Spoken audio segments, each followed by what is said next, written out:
Tidak usah terlalu panjang mikir, kuncinya cuma satu, pasrahkan pada Allah. Allah yang melindungimu, Allah yang menamengimu, Allah yang menuntunmu.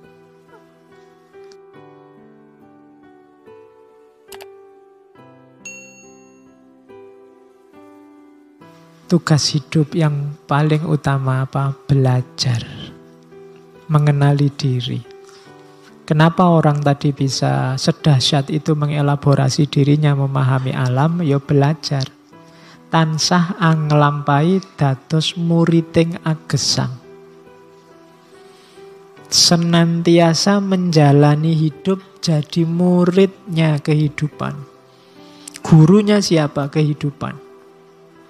Itu berarti orang yang aktif membaca. Alam sekitar, kehidupanmu, lingkunganmu. Jadi tansah anglampai dados muriting agesang. Sinau ngraosake lan nyumerapi tunggalipun manungsa, tunggalipun rasa, tunggalipun asal lan maksudipun agesang.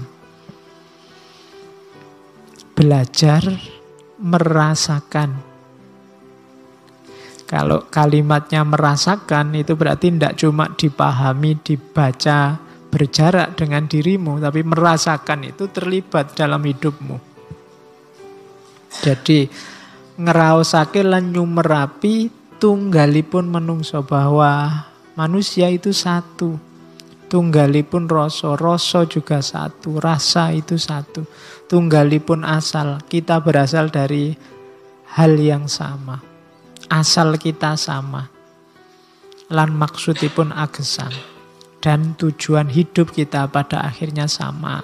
Innalillahi wa inna ilaihi roji'un.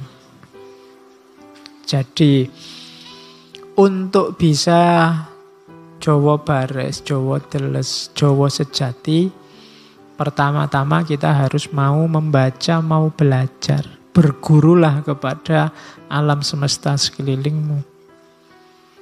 Pahami ketunggalanmu dengan alam semesta, ketunggalanmu dengan manusia yang lain. Murid gurune pribadi, guru murite pribadi, pamulangane sengsarane sesami, ganjarane ayu lan arume sesami.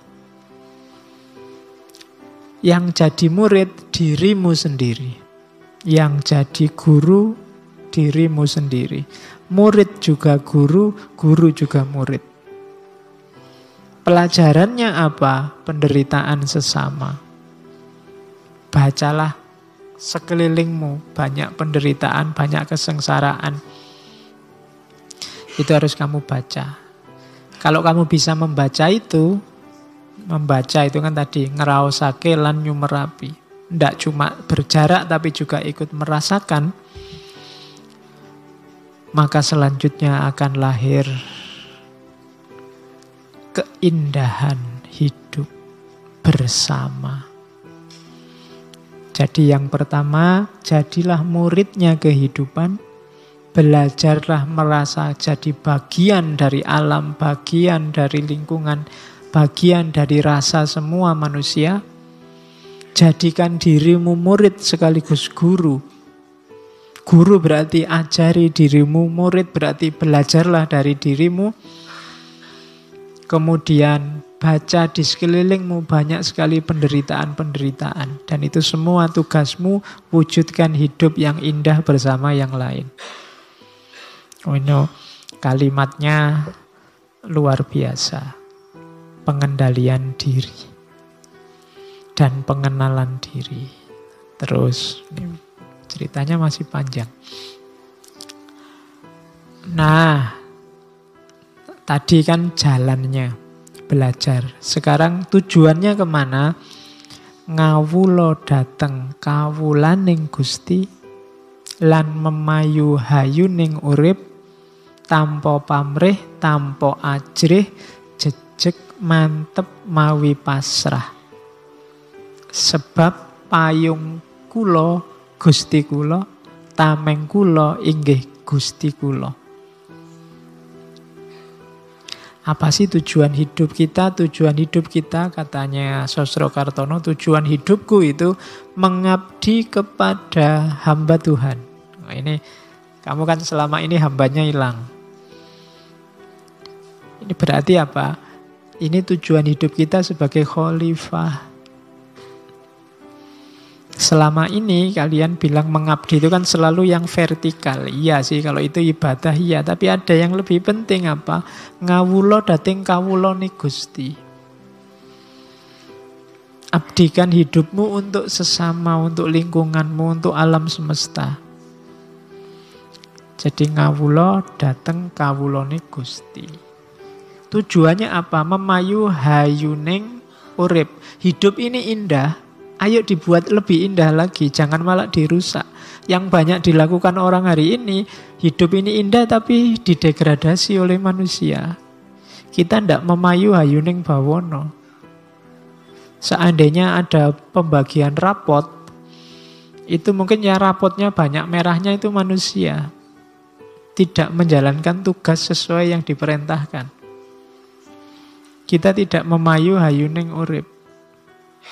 Lakukan tadi ngawulo dateng kawulaning Gusti lan memayu hayuning urip tanpa pamrih, tanpa takut.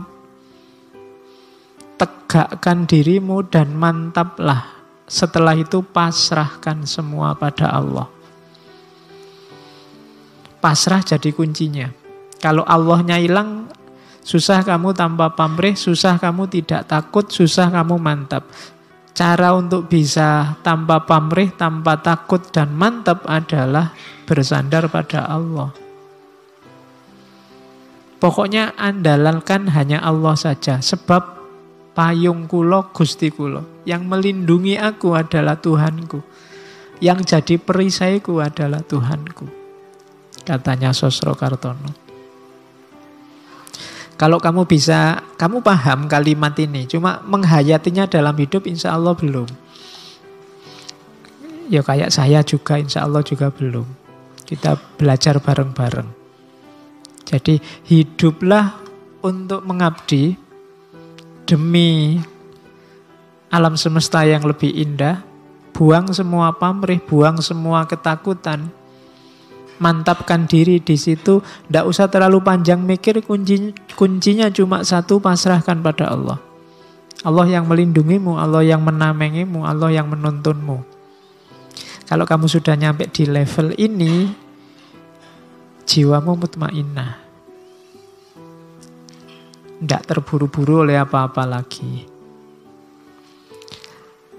Wasipun inggih menika ngupadosi padang ing peteng, seneng ing sengsara, tunggaling 1000 yuta. Meskipun itu maksudnya hidup ini ayo kita cari terang dalam kegelapan, ayo kita cari kebahagiaan dalam kesengsaraan. Contohnya berjuta-juta, tunggaling 1000 yuta. Jadi hidup ini memang selalu ada dua aspek, ada terang, ada gelap, ada senang, ada susah. Kalau kalian hidup hanya mau terang saja dan mau senang saja, kalian akan stres. Untuk bisa hidupmu sempurna, hidupmu utuh, kalian harus bisa menemukan terang dalam gelap, menemukan bahagia dalam sengsara. Ya kalau terangnya sendiri otomatis kalian bisa sudah menjalani. Bahagia kalian bisa menjalani. Biasanya orang tidak siap itu ketika gelap dan ketika sengsara. Tapi kalau kalian bisa menemukan terang dalam gelap dan menemukan kebahagiaan dalam kesengsaraan, hidupmu utuh bahagia. Oh itu diomongkan gini enak ya, lancar ngono, cuma dijalani susah. Iya. Jadi sisi gelap hidupmu apa? Coba kamu renungi, di situ ada titik-titik terangnya. Tidak ada gelap yang total gelap. Kadang-kadang kalau pakai bahasa ilmu, hikmahnya selalu saja ada. Di balik kesedihan-kesedihanmu, itu juga Di situ banyak bahagia-bahagia terselip yang kamu tidak sadar. Ada enaknya, atau yang sebenarnya itu enak tapi kamu tidak sadar bahwa itu enak. Pak, saya kuliahnya di DO, Pak. Itu kan gelap sengsara. Loh, tapi ada terangnya itu. Alhamdulillah ya, kamu harus bersyukur loh. Sekarang tidak ada yang ngejar-ngejar lagi. Tidak diwajibkan bikin makalah. Kamu bisa bebas sesuai keinginanmu. Sudah nggak ada yang ngatur-ngatur kamu lagi. Itu kan menemukan ada titik-titik terangnya. Pak, saya sampai umur segini kok jomblo terus ya Pak. Tidak ada anunya. Itu kan bagimu gelap. Loh enggak, itu justru terang. Cuma kamu tidak bisa ketemukan terangnya di situ banyak. Itu kan sudah terang bahwa kamu tidak laku. Oke. Ya ndak ya contohnya maksudnya ya ndak itu. Oke. Ya. Bisa lah kalian ya, kalau selama nalarmu jalan pasti kamu bisa menemukan. Kalau kamu bisa ketemu solusi ini, hidupmu bisa kayak dulu Diogenes, bisa kayak Nasruddin Hoja, ndak ada yang bikin sumpek. Semua peristiwa ketemunya tertawa dan senyum. Jadi tidak ada sisi sumpeknya hidup ini. Itu kalau kamu bisa mencari terang dalam gelap. Dan menemukan kebahagiaan dalam kesengsaraan. Diputus pacar, ketoknya ya sumpek. Tapi alhamdulillah bisa nambah wawasan, nyari lagi. Nah ya kan itu terang. Dibandingkan yang bertahun-tahun pacari itu, terus kan itu wawasannya sempit. Tapi kalau banyak wawasannya luas. Nah, itu menemukan terang dalam gelap. Oke, ya kamu kalau dicontohin ngono melek.